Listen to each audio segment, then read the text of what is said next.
Bon, tout le monde a vu la nouvelle, Xabi Alonso s'est fait virer du Real Madrid. Bon, il a démissionné, mais en soi, de toute façon, on attendait juste un faux pas pour qu'il se fasse dégager du Real Madrid. Bref, je vais pas analyser tout ce qui se passe au Real Madrid et tout, parce que déjà, il y a énormément de personnes qui le font, mais moi, je veux surtout revenir sur quelque chose qui me semble quand même très très important, et surtout quand tu regardes l'état du Real Madrid et la situation de Xabi Alonso, c'est le traitement qu'on fait au coach aujourd'hui. Bon, là, dans le cas du Real Madrid et de Xabi Alonso, c'est un bourbier pas possible. Là, peu importe le coach qui va arriver, là, que ce soit Arbeloa, n'importe qui, c'est un bourbier monumental. Mais là où le Real Madrid est en train de se foutre dans la merde tout seul, c'est qu'aujourd'hui, on constate que les joueurs ont plus de pouvoir que la direction et que le coach. Et ça, on a vu absolument dans tous les clubs possibles, dans toutes les équipes, que ça n'a jamais porté ses fruits. Et à chaque fois, le premier responsable, quand il y a une équipe qui va pas, c'est le coach. Alors que ce n'est pas le cas la plupart du temps. Regardez le Paris Saint-Germain avec Luis Enrique.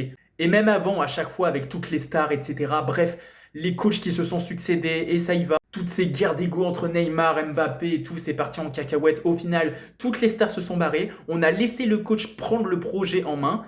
Et au final, on connaît le résultat. Et aujourd'hui, tu peux prendre l'exemple de plein de coachs et de plein d'équipes. Regardez Arteta avec Arsenal, ça a pris du temps, mais là, on voit vraiment quelque chose qui commence vraiment à se concrétiser. Guardiola avec Manchester City, c'était pareil. Hansi Flick avec le Barça, c'est la même chose. Vincent Kompany avec le Bayern, c'est la même chose. Et vous allez voir que Xabi Alonso, quand il va retrouver un club, je pense très certainement que ça va être Liverpool, qui va lui donner de la confiance et qui va vraiment mettre les clés du projet à ce coach, ça va marcher. Parce que s'il y a bien des mecs aujourd'hui qui connaissent mieux le terrain que tout le monde, ce ne sont pas les joueurs, ce ne sont pas la direction, ce sont les coachs.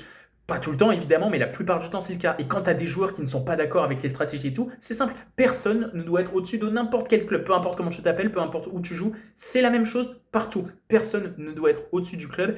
Et quand un coach doit prendre son temps tout simplement. Et si ça marche pas, là oui, tu peux penser à le virer, à mettre fin au contrat, etc. Et ça c'est quelque chose qui se fait de plus en plus souvent. Et je trouve ça vraiment, vraiment inquiétant.